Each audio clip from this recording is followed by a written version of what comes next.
नमस्कार, मी रुपेश राम केसेकर, पुण्यातला एक सामान्य नागरिक।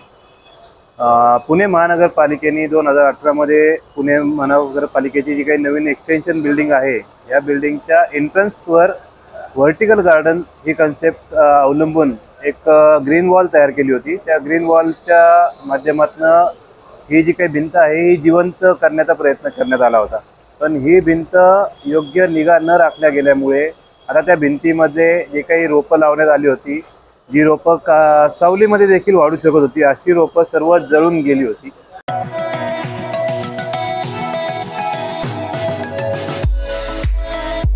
या जळलेल्या रोपांबद्दल मी 26 डिसेंबर रोजी पुणे महानगरपालिकेची जी कंप्लेंट साठी जी व्हॉट्सअपचा नंबर जो आहे त्या माध्यमातून तक्रार नोंदवली होती 26 डिसेंबरला। ज्या कंप्लेंटवर त्यानंतर 27 किंवा 28 तारखेला ती कंप्लेंट रजिस्टर झाली।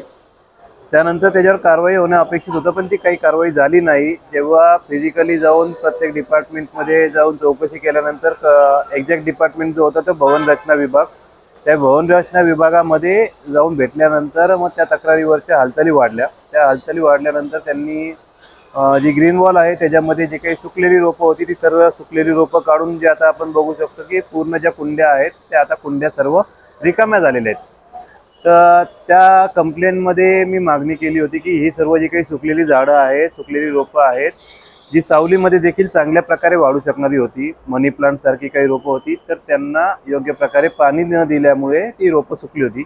त्यांना वेळच्या वेळी पाणी दिलं जावं आणि ती रोपं नीट मेंटेन केली जावी अशी मागणी केलेली होती। त्यानुसार मग त्याचा RTI आणि बाकी सर्व मार्गातून त्याची माहिती घेतली। त्यानंतर कळलं की या व्हर्टिकल गार्डनसाठी साधारणपणे 8 लाख रुपये खर्च झाला होता, जेव्हा 2018 मध्ये हे काम पूर्ण झालं त्यावेळेस। त्याच्या पुढचं त्यांच्याकडे मेंटेनन्सचं जे काम होतं त्या ठेकेदाराकडे 1 वर्षाचं होतं। 1 वर्ष ठेकेदारांनी मेंटेनन्स केल्यानंतर पुढचा पार्ट जो आहे तो प्रोजेक्ट डिपार्टमेंट किंवा गार्डन डिपार्टमेंटकडे ही भिंत हँडओव्हर होणं अपेक्षित होतं, पण ती झाली नाही। त्यामुळे या व्हर्टिकल गार्डनकडे कोणत्याही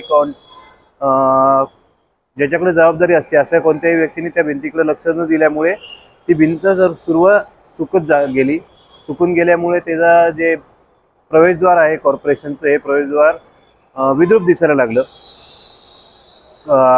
ढाकणे सर असतील किंवा भवन रचनाचे विभाग प्रमुख असतील किंवा गार्डन विभागचे विभाग प्रमुख असतील, या सर्वांकडे पाठपुरावा केल्यानंतर देखील आता जवळपास 2 महिने पूर्ण होत आले।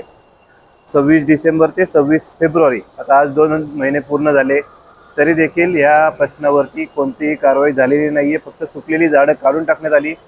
त्या जागी जेव्हा भवन रचना विभागाकडे चौकशी केल्यावर असं कळलं की ह्या भिंतीवर जी काही ग्रीन वॉल केली होती ती सर्व काढून त्या ठिकाणी नव्याने व्हर्टिकल गार्डन करणं करायचा त्यांचा विचार आहे।